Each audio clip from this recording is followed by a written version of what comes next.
जब इंटरव्यू में पूछा जाए आपने एक्स्ट्रा करिकुलर में क्या किया, बच्चे बस बैठे रहते, कुछ नहीं किया। तो धनंजय बताओ कि हम कॉलेज में नेटवर्किंग कैसे कर सकते हैं। आपको बस जो निफ्टी 50 या फिर निफ्टी 100 जो स्टॉक्स होते हैं उतने पे फोकस करना है स्टेबल रिटर्न के लिए, अगर आप रिस्क ना लेना चाहो तो धनंजय तुमने इजीली बताया कि इनिशियल स्टेज में हम अपना कॉन्फिडेंस कैसे बचा सकते हैं, मींस हम कैसे कैसे अपने कॉन्फिडेंस को बूस्ट कर सकते हैं और अलग अलग जो कॉलेज के एनवायरनमेंट होते हैं उन्हें एक्सप्लोर कर सकते हैं। इससे हमारे ऑडियंस को जो स्टूडेंट्स हैं जो अभी जस्ट एंटर करने वाले हैं उन्हें बहुत ही अच्छा बेनिफिट मिलेगा। So hello everyone, welcome to the podcast bits by Nishan. इस वीडियो में हम चर्चा करने वाले मेरे फ्रेंड धनंजय से। हम इस पॉडकास्ट में स्पेशली डिस्कस करेंगे कॉलेज स्टूडेंट्स के ऊपर और बहुत सारे डोमेन्स पर चर्चा करेंगे कि हमें क्या करना चाहिए, कॉलेज के इवेंट्स कैसे होते हैं, कॉलेज की लाइफ कैसी होती है from a college students perspective. So let's start, why to wait.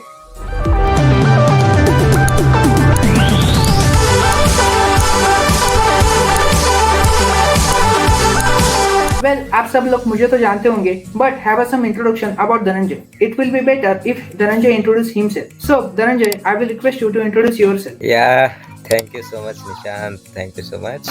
And I also like to thank you for inviting me here on, and it's your first podcast series. So all the best for your series also.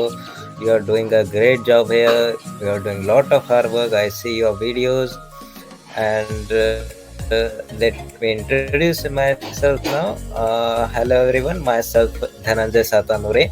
And I am a second year student in ENTC department of JSPM's Rajarshi Shahu College of Engineering, Pune. I was also event coordinator of First Year Engineering Students Association of my college, and I am currently in the board of editors of official college magazine Kalavishkar. And I am a founder and editor-in-chief of Notable Today news blog, which is currently ranked at 75th number of top 100 news websites in India. Thank you. Yeah, that was amazing about Notable Today. Thank you Nishant. आशा करता हूँ कि जनता का प्यार ऐसा ही मिलता रहे, और क्या। बराबर। जैसे कि आप सबको पता होगा कि हम अभी सेकंड ईयर में, तो let's have a short introduction about first year journey of Dhananjay. तो फर्स्ट ईयर में जब मैं पहली बार एडमिट हुआ था, तो पहली बात तो हमारा कॉलेज है ऑटोनॉमस, और वो भी पुणे जैसे प्राइम लोकेशन पे।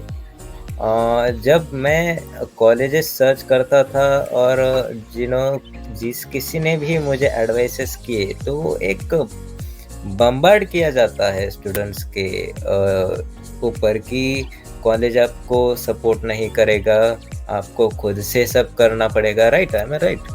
क्योंकि कैसे होता है कि you are coming from college life 11th-12th का, तो towards professional life, professional colleges, professional institutes, तो वो बहुत बड़ा गैप हो जाता है। जस्ट लाइक हम 7 से 8 स्टैंडर्ड में जाते और दूसरा गैप होता है हम ग्रेजुएशन में जाते 12th के बाद फर्स्ट ईयर में। तो वही गैप के मैं बात कर रहा हूँ। लेकिन मेरे जर्नी में कुछ अमेजिंग हुआ है, कुछ अलग हुआ है, तो उसका तो मैं 100% क्रेडिट मेरे कॉलेज को ही दूंगा, क्योंकि जिस लेवल से हमारे कॉलेज में सपोर्ट किया जाता है, एक्स्ट्रा करिकुलर एक्टिविटीज हो गए, चाहे वो एकेडमिक्स हो गए, चाहे डाउट सॉल्विंग्स हो गए, वो एक एक्स्ट्राऑर्डिनरी लेवल का था। मैंने जब कोडिंग क्लब स्टार्ट किया, मेरा स्टॉक मार्केट क्लब स्टार्ट किया, तो कॉलेज के फैकल्टीज ने, कॉलेज के हायर अथॉरिटीज ने, सारों ने सपोर्ट किया कि कुछ तो अलग होना है। क्योंकि एक कैसा होता है कि आपके अंदर कुछ अच्छा आउटकम, मतलब आप कुछ अच्छा करने का ट्राई करते हो, तो बोलते हैं कि पूरी इस भगवान और सृष्टि मिलके आपके साथ देती है। कुछ आप प्योर इंटेंशन से स्टार्ट करते हो। मेरे को अगर पैसा कमाना था, तो निशांत को भी पता है, स्टॉक मार्केट क्लब में मैंने एक भी लिंक, एफिलिएट लिंक क्या जो होते हैं, वो शेयर नहीं किया अभी तक, और ना किसी को करने दिया। क्योंकि कैसे होता है, स्टूडेंट लाइफ में आप जो कुछ एक्टिविटीज कर रहे हो, जो कुछ कर रहे हो, you do full of honesty, with pure intention, आपको सक्सेस मिलेगा। ये पहली बात। दूसरी चीज़, मैं जब ऐसे अपॉर्चुनिटीज़ फर्स्ट ईयर से ही ढूँढता रहा। I am technically very strong. मैंने अब मेरी सी लैंग्वेज 8th में ही पढ़ी, 8th में ही मेरी हो गई थी और मेरे पास उसका सर्टिफिकेट भी है, क्योंकि हमारा जो स्कूल था उन लोगों ने ही पढ़ा दिया HTML और सी लैंग्वेज। तो सर्टनली इस बात को ऐसा भी देखा जाए कि मेरा जो स्कूल था वो करिकुलम के साथ साथ एक्स्ट्रा एक्टिविटीज़ को भी सपोर्ट करता था। तो जो मैं एनसीसी कैडेट था, जो मैं टेक्निकल मेरा था, टेक्निकल मतलब एक अलग सेक्शन डिपार्टमेंट था वहाँ पे, वहाँ का पार्टिसिपेशन हुआ। तो एकेडमिक्स के साथ साथ एक्स्ट्रा करिकुलर भी करने का मेरा वो 8 से पैशन है, आज से नहीं है। लेकिन फर्स्ट ईयर में जब आया तो कैसा होता है निशांत की एक होता है कि ये शो ऑफ तो नहीं कर रहा ज़्यादा, इसको फैकल्टी सपोर्ट नहीं करेंगे, इसको हायर अथॉरिटी सपोर्ट नहीं करेंगे, इसको ये कहीं का नहीं बचेगा, ऐसे एक भावना होता है, तो कोई रिस्क नहीं लेता। हाँ, वो वैसी मेंटेलिटी होती है, क्योंकि जब हम जस्ट फर्स्ट ईयर में एंटर करते तो हमें किसी का बैकग्राउंड नहीं पता ना, उसकी बैक जर्नी क्या थी, उसे कैसे कैसे पीपल्स मिले, उनको कैसा गाइडेंस मिला था, और ऐसी बहुत सारी चीजें होती है। मैं भी इसी एक फेज में से आया हूँ, जिस फेज में से आप आए हो, सारे इसी फेज में से आते हैं। लेकिन लीडरशिप लेना एक रिस्क है, बहुत बड़ा रिस्क है, वो मैंने लिया। और सबसे बड़ी बात, जब मैंने रिपोर्टिंग की इसकी HOD मैम को हमारे, वो इतने ज़्यादा खुश हो गए। मुझे उन्होंने पहले फीसा कमेटी के अंदर लिया, मेरा वहाँ का वर्क देखा और उसके बाद वहाँ पे अच्छा परफॉर्म करने के बाद मुझे इवेंट कोऑर्डिनेटर बनाया गया।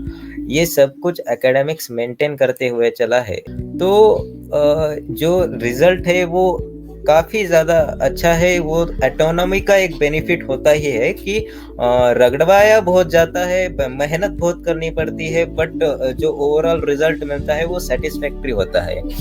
सर्टनली हमारे कॉलेज में या फिर जो भी ऑटोनॉमस कॉलेज का मैं जो सर्वे करता हूँ तो वो रिजल्ट अच्छा होता है। और इंजीनियरिंग का निशांत ये पर्सपेक्टिव नहीं होना चाहिए कि सिर्फ रट्टा मारू या फिर जस्ट लाइक जो हमने 3 इडियट्स मूवी में देखा, वो ऐसा होना चाहिए कि ओवरऑल पर्सनालिटी डेवलपमेंट हो बच्चे की।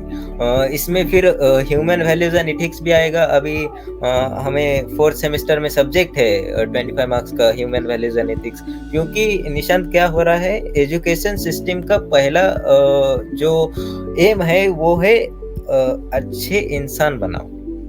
ये वो टाइप के इंसान बनाओ कि वो full of honesty they, full of honesty से वर्क करे, अपने काम में डेडिकेशन दे। जापान आज इतना आगे क्यों है? वहाँ पे सारे वहाँ का वर्क कल्चर ऐसा है कि वो बच्चा बाय बर्थ से वो फुल ऑफ डेडिकेशन से साथ देता है। तो ये हमारे यहाँ भी हो सकता है। भारत तो इतना बड़ा देश है, सारे जन के अगर वो वर्क कल्चर यहाँ पे फॉलो होगा तो भारत प्रोग्रेसिंग है और वो प्रोग्रेस्ड हो जाएगा। हाँ, उसमें भी मेन कंट्रीब्यूशन यूथ का होता है, क्योंकि सारी पावर यूथ के एंड में होती है। अगर जिस देश की यूथ स्ट्रांग है तो वो देश हमेशा फ्यूचर में प्रोग्रेस करने ही वाला है। आप जापान में भी देखिए और अदर कंट्रीज में भी देखिए, वहाँ पे जो वर्किंग पीपल है वो बहुत ही ज्यादा पोटेंशियल है और हार्ड वर्किंग है towards their work. But in India there is some lack we experience. हमें ऐसी अवेयरनेस करनी चाहिए और हमें यूथ को बहुत ज्यादा स्ट्रांग करना चाहिए। क्या बोलते हो धनंजय? बिल्कुल। और यूथ को स्ट्रांग करने वाला मुझे कॉलेज मिला है, JSPM Rajarshi Shahu college of engineering Pune. मुझे फैकल्टीज मिले, चाहे कोई भी हो, जितने फैकल्टीज अलॉट हुए हो। हमें तो principal sir, vice principal sir ने खुद पढ़ाया है physics subject for whole semester. हाँ, तो डेडिकेशन देख रहे हो उन लोगों की। हायर अथॉरिटीज खुद पढ़ाने भी आती है, इन्वॉल्व होती है, बच्चों के साथ काम करती है, बच्चों के साथ आइडिया शेयर होते हैं, फीडबैक्स लिए जाते हैं, फीडबैक्स पे इम्प्लीमेंट ज्यादा जल्दी होती है। इतना जल्दी नहीं होता निशांत बाकी कॉलेजेस में नहीं होता। तो जी जो काम यहाँ पे मैंने हुआ है ये तो इसी वजह से हुआ है कि यहाँ पे मुझे सपोर्ट बहुत अच्छा मिला। अगर बाकी कॉलेजेस में की तरह सपोर्ट ही नहीं मिलता था। अभी बाकी कॉलेज में मैं कितना सुनता हूँ, मैं हमको ये करना था, ये करना था, वो इंटरेस्ट नहीं लेते हैं ज़्यादा। वो उनका एम होता है कि बस बच्चा एकेडमिक्स कर ले, जो टॉप के 10 बच्चे होंगे हम उनको सिर्फ देखेंगे, बाकी गए भाड़ में। ये फैक्ट सही है बात निशान, ये फैक्ट है। और कहीं ना कहीं हम यहीं पे लैग कर रहे हैं। जब इंटरव्यू में पूछा जाए आपने एक्स्ट्रा करिकुलर में क्या किया, बच्चे बस बैठे रहते हैं, कुछ नहीं किया। और मोस्टली आपके एक्स्ट्रा करिकुलर एक्टिविटीज को बहुत ज्यादा फोकस किया जाता है आजकल के इंटरव्यूज में। क्योंकि देखो निशांत कैसा है माय डियर व्यूअर्स कि एकेडमिक्स तो सब करते आए हैं, आपने अलग क्या किया है? अभी आपने जैसे यूट्यूब चैनल क्रिएट किया, आप यूथ को इंस्पायर कर रहे हो, आपको एक अलग नजर से देखा जाता है इंटरव्यू में, क्योंकि आप में कुछ अलग क्वालिटीज है बाकी के स्टूडेंट्स से, जो कि उनके ऑर्गेनाइजेशन को या फिर उनके कंपनी को जिसका बेनिफिट हो सकता है। एचआर को ऐसा बंदा चाहिए होता है आजकल कि एक बंदे से वो 5 काम का आदमी करवाए। और आजकल हमको कैसे बंदे मिल रहे, 5 से 1 का काम नहीं हो रहा। प्रॉब्लम है निशान, क्या प्रॉब्लम है? अगर मान लीजिए मेरे को इतना अगर सपोर्ट ना मिलता तो वो मेरी जो क्वालिटी है एक तो वो तो दब जाती, और मैंने बाकी को मोटिवेट किया, उनकी भी क्वालिटी दब जाती। आज हमारे स्टॉक मार्केट ग्रुप में Nishant there are 250 members and in coding club there are almost 250 members there also. So और ये सिर्फ सेकंड ईयर की बात हो रही है, हमारे सिर्फ 850 बच्चे हैं सेकंड ईयर के, तो उसमें से 500 बच्चे तो कहीं ना कहीं एंगेज है। ये बहुत बड़ी बात है किसी भी कॉलेज में, क्योंकि एक ऐसा कॉलेज अभी ऐसा कहा जाता है कि कुछ करंडक होता है और जो डांस का, आर्ट्स का, जहाँ अवार्ड्स जीत के लाते हैं उनकी बहुत रेपुटेशन होती है। क्यों? क्योंकि वो लोग, उनका कॉलेज, उनका जो स्टाफ है वो कहीं ना कहीं एक्स्ट्रा करिकुलर एक्टिविटीज को सपोर्ट कर रहा है। कॉलेज को भी अलग ही नजरिए से देखा जाता है कि yes they are focusing on overall personality development.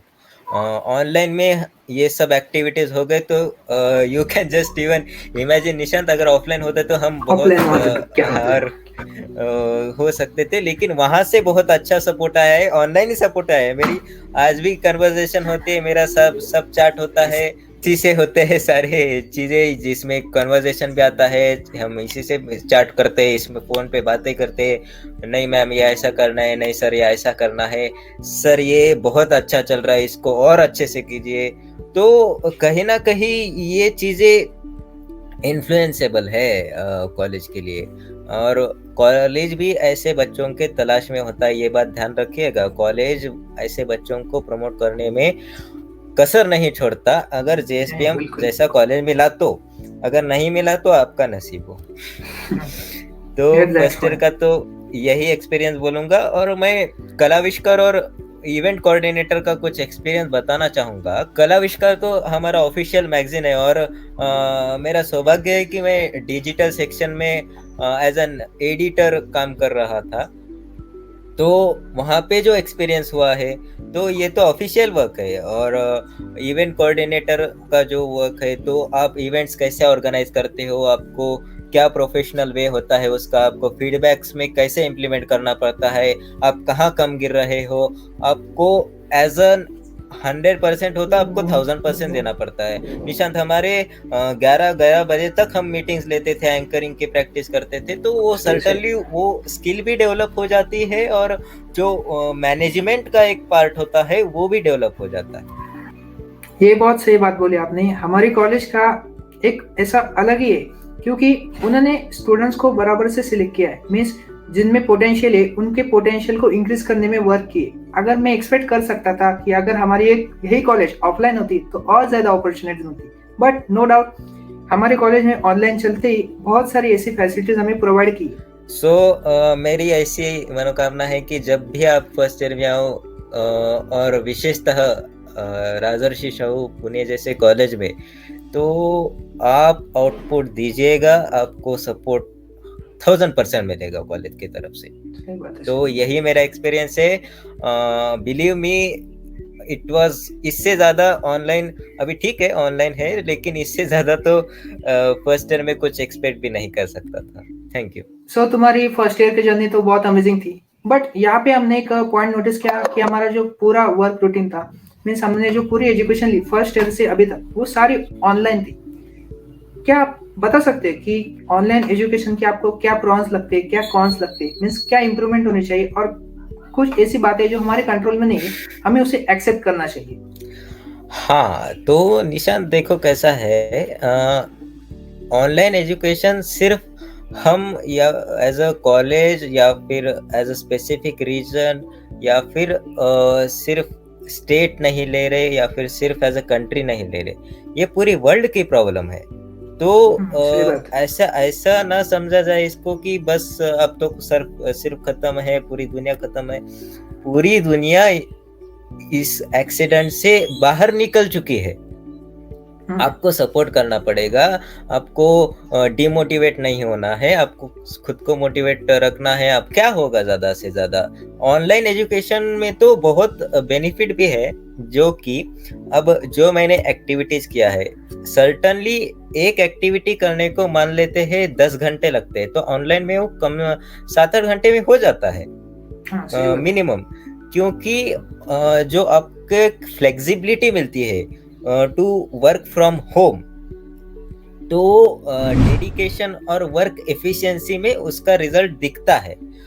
Certainly I would agree, जिनको आदत है ऑफिस में जाके करने की या फिर एज अ प्रोफेशनल करने की, उनको प्रॉब्लम आ सकती है थोड़े देर के, लेकिन एक दो महीने के बाद या फिर मिनिमम 1-2 हफ्ते के बाद भी जब वो रूटीन बन जाएगा तो उल्टा ये अच्छा लगेगा। तो अब तो मुझे डर सताने लगा है कि जब ऑफलाइन शुरू हो जाएंगे तब क्या होगा। लेकिन जो एक्टिविटीज देखो, if there is will there is a way, तो फाइनेंस बीच में नहीं आता या फिर आपका जेंडर बीच में नहीं आता, आपकी एज बीच में नहीं आती, बस वो इच्छा होनी चाहिए कि बस करना है, वो मोटिवेशन होना चाहिए अंदर से। मोटिवेशन अगर हो जाए तो कोई प्रॉब्लम नहीं, बट एक बात याद रखना, if there is no motive, फिर मोटिवेशन की कुछ उपयोग नहीं है।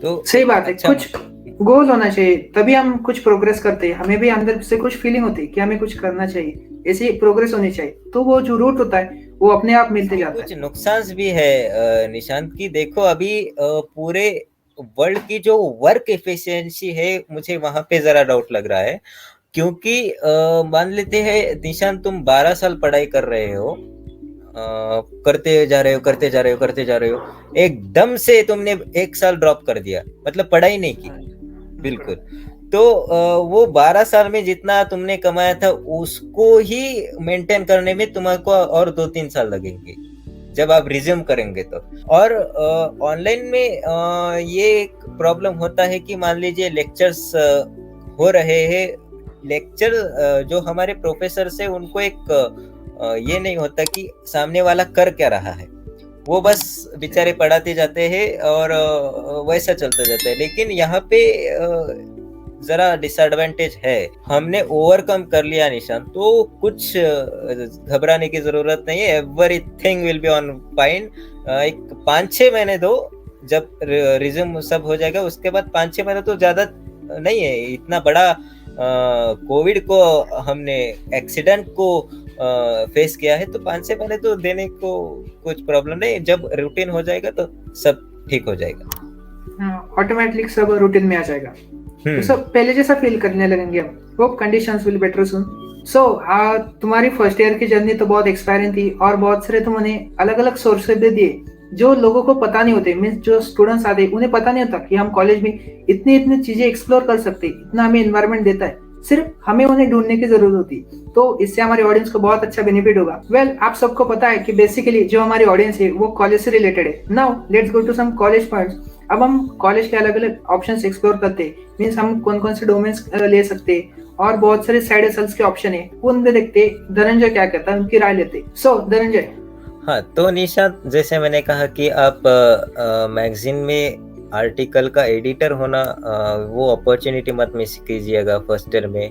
और दूसरी बात, अगर आपको स्टूडेंट एसोसिएशन हर कॉलेज में होता है, तो वहाँ पे अपॉर्चुनिटी आप ढूंढिएगा। तीसरी बात, आप खुद से एक ऐसे इच्छा व्यक्त कीजिएगा कॉलेज के ऊपर कि मैं ऐसे कुछ क्लब ओपन करना चाहता हूँ, या फिर कुछ क्लब अगर होंगे तो उसमें पार्टिसिपेट करना चाहता हूँ फर्स्ट ईयर में ही।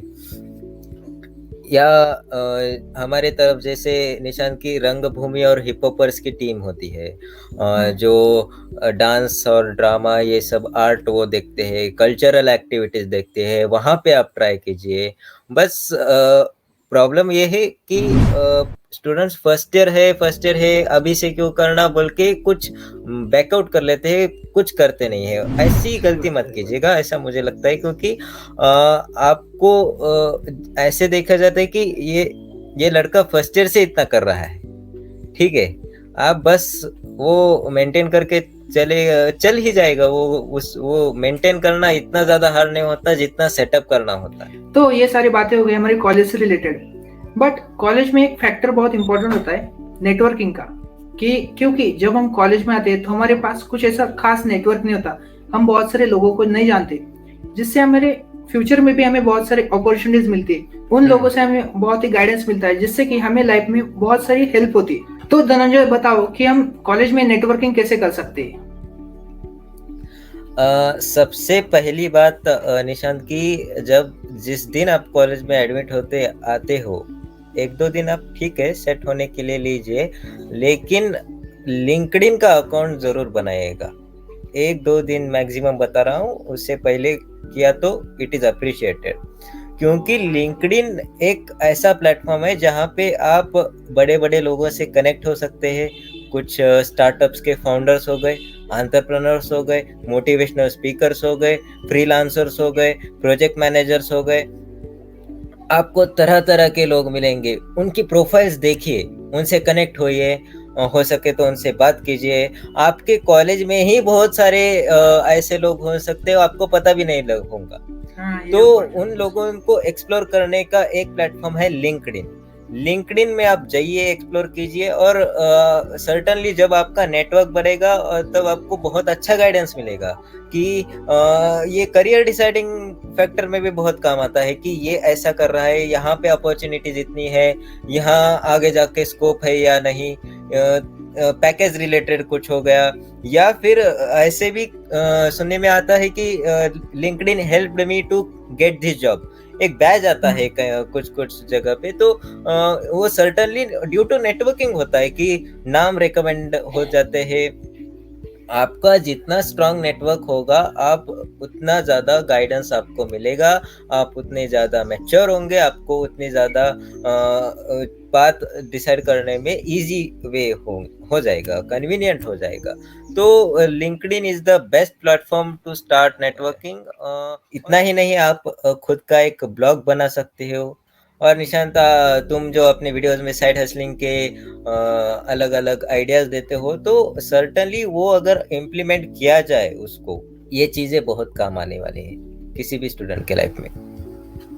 हाँ, ये बहुत मेन पॉइंट था कि लिंक्डइन का, क्योंकि मेरे बहुत सारे ऐसे फ्रेंड्स हैं अभी सेकंड ईयर में जिनका अभी लिंक्डइन पे अकाउंट नहीं है। देखो, मतलब कि इतना हिट नॉलेज होता है, क्योंकि जब हम कोई भी चीज में आप ले लो, जब आप जल्दी स्टार्ट करते हो तो आपको एक एक्स्ट्रा कम बेनिफिट मिलता है। सो ये बहुत ही बढ़िया है कि आप, जब मैं तो कहता हूँ कि जब आपने 12 कंप्लीट करते हो या फिर कोई भी एंट्रेंस एग्जाम कंप्लीट कर दो, तभी से नेटवर्क बनाने की कोशिश कीजिए। तभी स्मॉल स्केल पे होगा, बट जब कॉलेज में आएंगे तो आपको एक एक्स्ट्रा बेनिफिट मिलेगा। ऐसा नहीं लगेगा कि हम सब लोगों की तरह है, आपको कुछ ऐसा अलग फील होगा कि हमने पहले भी कुछ किया है, और आप इस लेवल से अच्छे से मैच हो जाएंगे। और इतना ही नहीं निशांत, आप जब फर्स्ट ईयर में आते हो, अगर आप कुछ सर्टिफिकेशन कोर्सेज करते हो, जैसे कि सी लैंग्वेज हो गया, C++ हो गया, उसमें DSA भी आप अगर कर देते हो बहुत अच्छी बात है। लेकिन बेसिक जो एक इंसान के लिए जितना नीड है कंटेस्ट में पार्टिसिपेट करके सॉल्व करने के लिए, जो हैकर रैंक के क्वेश्चंस होते हैं या फिर कोड शेफ के क्वेश्चंस होते हैं, वो क्वेश्चंस में लॉजिक लगा के क्वेश्चन सॉल्व करने में जितना प्रोग्रामिंग यूज होती है, उतनी भी अगर अच्छे से कर ली परफेक्ट, फर्स्ट ईयर में, फर्स्ट ईयर के शुरुआत के 6 महीने में, तो ये चीज़ें कहीं न कहीं बहुत काम आती है, क्योंकि जब आप इंटरव्यू में जाओगे तब एक टेक्निकल राउंड होता है। तो टेक्निकल राउंड में तो यही सब आने वाला है, और जो क्वेश्चंस होते हैं, जो लॉजिक होता है, लॉजिक लग जाता है अगर आप इन सब फेजेस में से प्रैक्टिस करते करते आए हो। हाँ सही है, क्योंकि हमारा फर्स्ट ईयर ही मेन इंपॉर्टेंट है और बहुत सारे लोग फर्स्ट ईयर को ही मिस कर देते। वैसे मैंने एक वीडियो बनाई थी, पूरी डिटेल रोड मैप था फर्स्ट ईयर का। उसमें मैंने सारे कंसेप्ट डिस्कस किए कि आपको क्या करना चाहिए, कैसे स्टेप्स फॉलो करने चाहिए, कौन कौन से और डोमेन होते हैं उन्हें एक्सप्लोर करना चाहिए। आप उसे भी देख सकते हो। Now let's go ahead. तो अब तक थे हमने बहुत सारी नॉलेज ली, बट जितना अभी तक मुझे पता है कि धनंजय, तुम्हें स्टॉक मार्केट में बहुत इंटरेस्ट है। तुम बहुत सारे ट्रेडिंग और बहुत सारी चीजें उन्हें अच्छे से जानते हो और एक्सपीरियंस कर चुके हो। सो हमारी ऑडियंस को बताओ कि कैसा एक्सपीरियंस होता है, इनिशियल स्टेज में जर्नी कैसी होती है, तुमने कौन कौन से रिसोर्सेज से लर्निंग की और बहुत सारी चीजें। निशांत, स्टॉक मार्केट एक ऐसा टॉपिक है, पहली बात तो मैं क्लियर करना चाहूंगा, to earn money you must have money. इसको as a pocket money income ले सकते हो। आपको बस जो निफ्टी 50 या फिर निफ्टी 100 जो स्टॉक्स होते हैं उतने पे फोकस करना है स्टेबल रिटर्न के लिए, अगर आप रिस्क ना लेना चाहो तो। अगर आप रिस्क टेकिंग है तो आपको रिस्क से जितना आप रिस्क करोगे उतना तो रिवॉर्ड मिलेगा। ये तो स्टॉक मार्केट का रूल होता है, रिस्क टू रिवॉर्ड रेशो कहते हैं हम उसको। लेकिन एक दरख्वास्त होगी कि आप ऑप्शंस ट्रेडिंग या फिर फ्यूचर एंड ऑप्शंस में कृपया करके पूरे या मैं तो जनरली किसी को रेकमेंड नहीं करता, लेकिन आप स्टूडेंट लाइफ में तो कम से कम उसमें घुसिएगा मत, वो देखिएगा भी मत। और रही बात रिसोर्सेज की, तो ज़ेरोदा वर्सिटी नाम का एक ऐप होता है, उसमें हिंदी में या फिर इंग्लिश में दोनों लैंग्वेजेस में अच्छे से समझाया गया है। Each and every topic is explained in detail. वो ब्रोकर भी है, लेकिन उनका जो वर्सिटी ऐप जो है वो ओपन फॉर ऑल है, और उसमें लास्ट में एक टेस्ट भी होता है। वो अगर आप क्वालिफाई करते हो कि यस मुझे अभी थोड़ी बहुत नॉलेज आ गई स्टॉक मार्केट की, ऐसे आप खुद को कह सकते हो। अभी सर्टनली मेरा तो एक्सपीरियंस है कुछ 2 साल का मार्केट में, और मैं ट्रेडिंग करता था, 1 साल हो गए ट्रेडिंग करते हुए। तो आप अगर स्टेबल रिटर्न चाहिए तो वो उसके कुछ अलग होते हैं। अभी लर्निंग प्लेटफॉर्म तो देखो, आप यूट्यूब के भरोसे मत रहो, क्योंकि कुछ एडवाइस के भरोसे मत रहो। बेसिकली कुछ भी एडवाइस दे देते हैं, ये इतना जाएगा, ये इतना जाएगा, और जिम्मेदारी कोई नहीं लेता। नीचे आ गया तो आप जो कोई ट्रेड करेंगे इसके जिम्मेदार आप खुद होंगे। लॉस होगा वो आपका होगा, प्रॉफिट होगा वो भी आपका होगा। तो सर्टनली इसको एक्स्ट्रा इनकम की तरह या फिर पॉकेट मनी की इनकम की तरह तभी देखा जाए जब आप रिस्क लेने के लिए तैयार हो। वरना क्या फिर एक निफ्टी 50 के कोई भी या फिर निफ्टी 100 निफ्टी नेक्स्ट 50 के कोई भी 50 स्टॉक में से 4-5 उठा लो, इन्वेस्ट कर दो, 4-5 साल भूल जाओ तो मनी क्या होगा, डबल टिबल, या आपको म्यूचुअल फंड से ज्यादा रिटर्न मिल जाएगा। बट आपको अगर आप हार्ड एंड फास्ट की तरफ भागेगा तो पैसा भी जाएगा।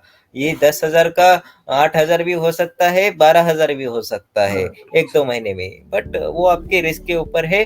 ज़ेरोदा वार्सिटी, उसकी लिंक भी आप डिस्क्रिप्शन में मिल जाएगी आपको। वो बेस्ट प्लेटफॉर्म है to start for a beginner. ये तुमने बहुत अच्छा बोला कि बहुत सारे लोग यूट्यूब पे देखते हैं, हमने ये स्टॉक इतना बढ़ेगा, वो स्टॉक इतना बढ़ेगा। कुछ स्टॉक मार्केट में जाना है बट उसका लर्निंग नहीं करनी, सिर्फ हमें टिप्स चाहिए। वो टिप्स का फैक्टर बहुत ही इंपॉर्टेंट होता है, क्योंकि सब कुछ उससे फैसिनेट हो जाते हैं और बहुत सारा लॉस कर देते हैं। उसके लिए बहुत सारी टर्म्स होती है, आपको बहुत सारा नॉलेज लेना पड़ता है। आई गेस टेक्निकल एनालिसिस होती है, फंडामेंटल एनालिसिस होती है, और ऐसी बहुत सारी चीजें होती है, उन्हें आप लर्न कीजिए। और एक और कंसेप्ट होते हैं पेपर ट्रेडिंग नेम से, आप उसे भी एक्सप्लोर कर सकते हो। क्यों धनंजय? जी बिल्कुल।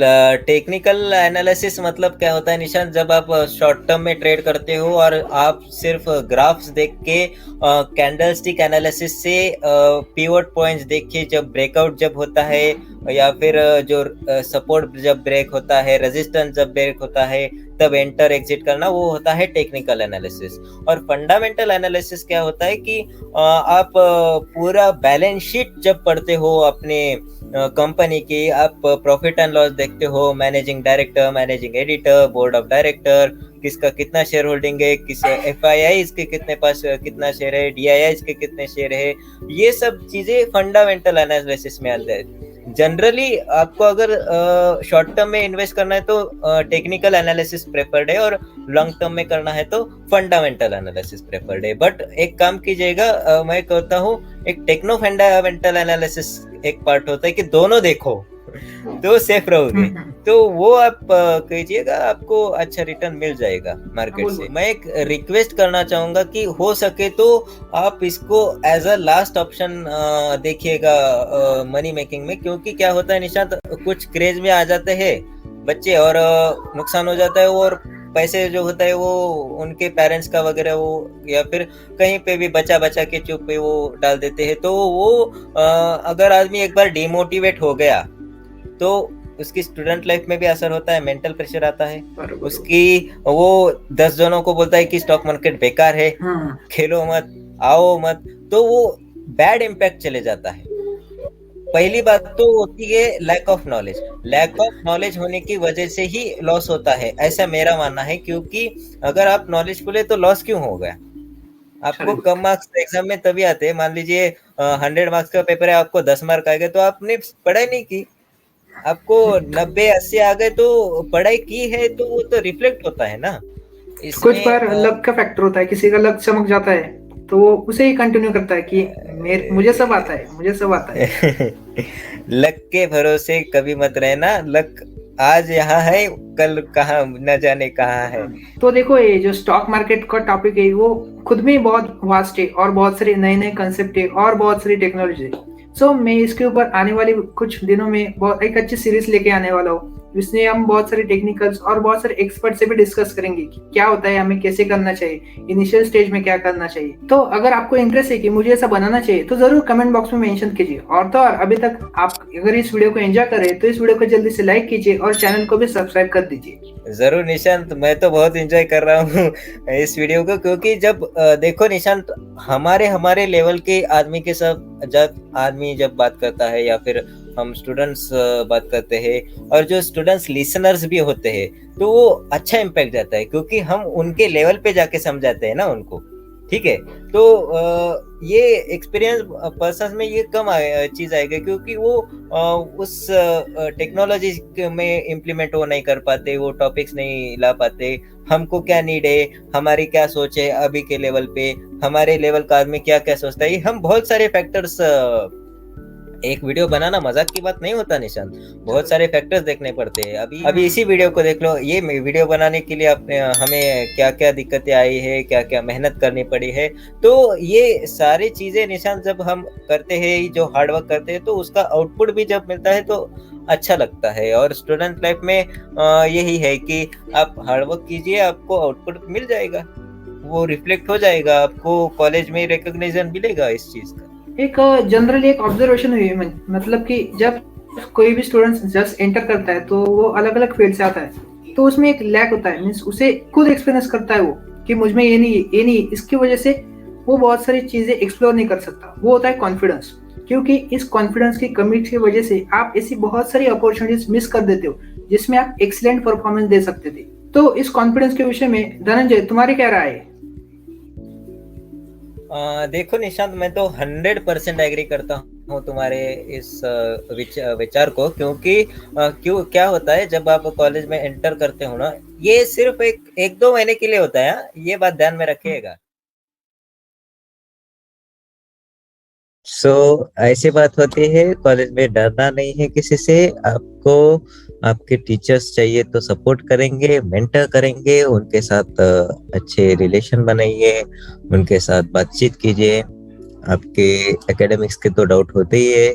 और जनरली मैंने ऐसा देखा है कि जो फर्स्ट ईयर के फैकल्टीज होते हैं बाकी कॉलेजेस में भी सारे ऐसे मतलब काम करते हैं, अच्छा सपोर्ट करते हैं। बिकॉज कुछ बच्चे कैसे होते हैं माँ बाप को पहली बार छोड़ के आते हैं कॉलेज में। सो वो एंजाइटी दूर करने के लिए हमारे तो बहुत ही ज्यादा फ्रेंडली है कॉलेज के। Even you might no Nishant. तो आप अच्छा रिलेशन बनाएंगे, और स्पेशली ऑटोनॉमस अगर कॉलेज है आपका तो ये सब चीजें आपको काम आएगी। सो धनंजय, तुमने इजीली बताया कि इनिशियल स्टेज में हम अपना कॉन्फिडेंस कैसे बचा सकते हैं, मीन्स हम कैसे कैसे अपने कॉन्फिडेंस को बूस्ट कर सकते हैं और अलग अलग जो कॉलेज के इन्वायरमेंट होते हैं उन्हें एक्सप्लोर कर सकते हैं। इससे हमारे ऑडियंस को जो स्टूडेंट्स हैं जो अभी जस्ट एंटर करने वाले हैं उन्हें बहुत ही अच्छा बेनिफिट मिलेगा। बट और एक ऐसा फैक्टर होता है कि जो जब लोग मीन्स जब स्टूडेंट्स इनिशियल स्टेज में होते हैं कॉलेज के तो बहुत ज़्यादा ओवर हाइप हो जाते हैं। मीन्स अगर हम देखें तो जो सोशल मीडिया है और बहुत सारे यूट्यूब चैनल्स हैं वो इस प्लेसमेंट के थीम को इतने ज़्यादा हाइप कर देते कि स्टूडेंट्स के मन के अंदर फियर बैठ जाता है कि हमें करना होगा, मीन्स कंटिन्यू उसके पीछे लगे रहते हैं। तो ये भी बहुत बड़ी प्रॉब्लम है क्योंकि स्टूडेंट्स प्लेसमेंट को लेके ओवर थिंक करते हैं। उसके बारे में क्या कहना चाहोगे देखो निशांत, कैसा होता है कि जनरली बीटेक या बी लोग करते हैं इसलिए कि engineering have good number of placements in tyre 1 tyre 2 colleges also. तो ये बात तो बिल्कुल जायज है कि वो प्लेसमेंट्स के बारे में सोचेंगे। बट मेरा ऐसा मानना है कि अब जैसे हमारे कॉलेज में निशांत, पीबीएल जो सब्जेक्ट है, प्रोजेक्ट बेस्ड लर्निंग, ये फर्स्ट ईयर से पढ़ाया जाता है। और जो फॉरेन लैंग्वेज होते हमारे कॉलेज जो है जर्मन, फ्रेंच, जापानीज और इंग्लिश, ये 4 लैंग्वेज चूज करने को बोलता है। तो ये 2 सब्जेक्ट जो है बच्चा अगर अच्छे से कर ले फर्स्ट ईयर में तो इसका कहीं ना कहीं फ्यूचर में बेनिफिट जरूर होगा। तो प्रोजेक्ट बेस्ड लर्निंग में निशांत कैसा होता है, आप इनोवेटिव आइडियाज लेके आते हो, आपको रिसर्च करनी पड़ती है। आपने कुछ नया बनाया है तो आप पेटेंट के पीछे भागे, पेटेंट बनाइए उसका, आप रिसर्च कीजिए उस पे। तो एक माइंड रिसर्च ओरिएंटेड चले जाता है, और एक चीज सोचने के लिए तो 10 और कुछ घूम लेता है, एक्सप्लोर कर रहता है, तो और उसको अपॉर्चुनिटीज समझ में आती है। मेरे केस में निशांत, मैं मेरा प्रोजेक्ट शेयर करना चाहूंगा, रूजी। वो एक वर्चुअल असिस्टेंट था। हमने पाइथन में कोडिंग की थी पूरी। जैसे कि मान लीजिए गाना चलाना है तो आपको वो जस्ट वॉइस कमांड से वो गाने चल जाते हैं। और एलेक्सा के टाइप, बट एलेक्सा को आपको सेपरेट डिवाइस खरीदना पड़ता है, तो रूजी को हमने इनबिल्ट कर दिया। तो वो हमको बहुत अच्छा प्रोजेक्ट था, और इसको वाइस प्रिंसिपल सर ने भी अप्रिशिएट किया था। सारों ने, टीपीओ सर हो गए, हमारे मेंटर हो गए, हमारे एक्सटर्नल हो गए, सारों ने अप्रिशिएट किया था। तो ऐसे जो इनोवेटिव प्रोजेक्ट्स रहते हैं उनको बूस्ट करना चाहिए। और जनरली मैं कहता हूँ कि एक एआई और एमएल में अगर आपको चांस मिले तो वहां पे फोकस कीजिएगा, या फिर एक प्रोटोटाइप प्रोजेक्ट आप सबमिट कर सकते हैं। हाँ, तो ओवरऑल हमें प्रोजेक्ट के ऊपर फोकस करना चाहिए क्योंकि बहुत बार ऐसा होता है कि स्टूडेंट सिर्फ लर्निंग करते, ये कंसेप्ट लर्न की, ये कंसेप्ट लर्न की, ये कंसेप्ट लर्न, बट प्रोजेक्ट ही नहीं करते, तो वो भी एक मेजर ड्रॉबैक होता है। So project based learning is important. और एक पॉइंट ऐड करना चाहूंगा निशान, कि ये जो ब्रांचेस सिस्टम होती है इंजीनियरिंग, तो अभी तुम्हें भी पता है कि मैकेनिकल को और सिविल को इतना ज्यादा स्कोप नहीं रहा जो पहले था। और सीएसआईटी की तो बहुत ज्यादा डिमांड है, सीएसआईटी, ईएनटीसी और इलेक्ट्रिकल को भी है। बट यही बात की प्रॉब्लम हो सकती है, क्योंकि देखिए इंडस्ट्री में गाड़ी का प्रोडक्शन तो बंद नहीं होगा, ठीक है। ऑटोमेशन और जो पार्ट्स है सारे, जो मैकेनिकल का स्टफ है वो तो चलेगा ही। सिविल में ब्रिजेस बनने तो बंद नहीं होंगे, घर बनने तो बंद नहीं होंगे। तो ये जो है ये ब्रांचेस एवरग्रीन है, इसका कोई स्टॉप नहीं है। तो जनरली ठीक है, अभी स्कोप सीएसआईटी को बहुत ज्यादा है due to technology. Even you might know, आप खुद सीएस से हो, और आपको पता होगा आपने सीएस क्यों लिया है। बट ऐसा नहीं रहना चाहिए। इवन ऑटोनॉमी में आप, स्पेशली ऑटोनॉमी में कि मैं सीएस में हूँ या फिर मैकेनिकल में हूँ, ऐसे ये चीजें नहीं होनी चाहिए। इवन तुम्हें पता है निशांत, हमारे कॉलेज में बॉश कंपनी आती है जो मैकेनिकल में बहुत टॉप में चलती है, और मैकेनिकल के सो कोर धनंजय, कंपनीज आते हैं। इतना ही नहीं, मैकेनिकल का बच्चा अगर चाहे तो वो आईटी के कंपनी में भी जा सकता है। एक आध लैंग्वेज उसको अगर अच्छी से आ गई तो वो आईटी में भी चले जाएगा, और एक बार वो अगर आईटी में चले गया तो कौन उसको पूछेगा तू मैकेनिकल का है, समथिंग लाइक दैट। बट ये सारी चीजें होनी चाहिए। जो ब्रांचेस की जो इतनी ओढ़ आ गई है कि कंप्यूटर आईटी के तो सीट्स मिलते ही नहीं टॉप कॉलेजेस में और टायर 2 कॉलेजेस में। तो ये चीज आप ध्यान में रखिएगा। मैं खुद ईएनटीसी से हूँ, ईएनटीसी और इलेक्ट्रिकल का है स्कोप इसका तो है, लेकिन मैकेनिकल और सिविल का भी है। हमारे कॉलेज में तो सारे ब्रांचेस को प्लेसमेंट है।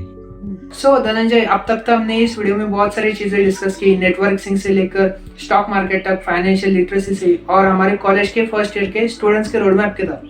और तो और आपको बता दूं कि धनंजय इसने अभी एक इनिशिएटिव लॉन्च किया है हमारे कॉलेज स्टूडेंट्स से बेनिफिट के लिए। एज अ नेम है collegeranker.in। उसके बारे में धनंजय बताइए तो बहुत ही अच्छा होगा। So Dhananjay, so basically my dear audience, college ranker क्या है कि मान लीजिए बच्चा 12th पास होता है तो उसको आइडिया नहीं लगती उसके जेडबलई का स्कोर या फिर सीईटी के स्कोर के अनुसार किस इंजीनियरिंग कॉलेज में वो फिट बैठता है। तो कॉलेज रैंकर एक एजुकेशनल कंसल्टेंसी सर्विस है जो हमने लॉन्च किया है। मेरे जो टीम मेंबर्स है उन्होंने दिन रात बैठ के उनको कुछ 1 साल कोडिंग करनी पड़ी वेबसाइट डिजाइन करने के लिए। तो उससे उनकी भी स्किल डेवलप हो गई, और एक इनिशिएटिव के रूप में हाँ हमारा ये आउटकम आया है। हमने किसी डेवलपर को कॉन्ट्रैक्ट नहीं दिया, हमने खुद से सारा किया है, प्लानिंग्स खुद से की है। मिनिस्ट्री ऑफ एमएसएमई के अंडर आता है, ये ऑफिशियल है। और जो बेसिकली बच्चे जब सीटी और जेडब्ल्यू देख के उनको अगर महाराष्ट्र के इंजीनियरिंग कॉलेजेस की गाइडेंस चाहिए तो कॉलेज रैंकर वो उनको प्रोवाइड करता है। और पूरा सिस्टम डिजिटली हमने कर दिया है, पेमेंट से लेके लिस्ट से लेके, है ना, डिजिटली होता है तो मतलब सेफ है। मतलब आप कहीं कर सकते हो। कुछ फ्रॉडस्टर्स जो होते हैं कुछ भी गाइड कर देते हैं, कुछ भी कर देते हैं। तो बेसिकली उसको मोर सोफिस्टिकेटेड बनाने के लिए हमने ये इनिशिएटिव लॉन्च किया है। तो मैं जो अगर आप 12th में हो और सीईटी दे चुके हो तो मैं आग्रह करूंगा, डिस्क्रिप्शन में आपको लिंक मिलेगी कॉलेज रैंकर की, आप रजिस्टर कर सकते हो। और निशांत एक बात, एक स्पेशल ऑफर है। बोलो। जो पहला पैकेज है 499 उसकी प्राइस है, आपके ऑडियंस के लिए वो वाला फ्री में देगी। वाह वाह, जितने रजिस्टर होंगे उतने। हाँ ये भी अच्छी बात है। मैं लिंक डिस्क्रिप्शन में दे दूंगा। और तो और अगर आपको कोई प्रॉब्लम आती है तो आप धनंजय से लिंक्डइन पे कांटेक्ट कर सकते हो, मैं उसकी भी प्रोफाइल लिंक नीचे दे दूंगा। सो जी बिल्कुल, थैंक यू निशांत, आप बहुत अच्छे काम कर रहे हो और मैं आपके वीडियोस देखता हूँ, उसको पसंद करता हूँ। मैं मेरे दोस्तों के साथ भी शेयर करता हूँ, क्योंकि कैसा होता है निशांत, आप कुछ सीख रहे हो। जो ईच वीडियो अपलोड आप उससे कुछ आउटकम मिल रहा है, आप सीख रहे हो नया नया। और बेसिकली आपके जो वीडियोस होते हैं वो जनरली ऐसे टॉपिक पे होते हैं कि कॉलेज के जो स्टूडेंट्स होते हैं अच्छा उनको रोड मैप मिले, अच्छा उनको गाइडेंस मिले। So you are doing a very great job Nishant, God bless you, more power to you. Thank thanks you. Dhananjay, thanks. बहुत अच्छा लगा तुमसे बात करके, हमने पूरी चीजें डिस्कस की। और तो और मेरा फर्स्ट एक्सपीरियंस था, मुझे लगा नहीं था इतना अच्छा होगा, बट हद से बहुत बढ़िया हो गया। So thank you again, thanks for joining me.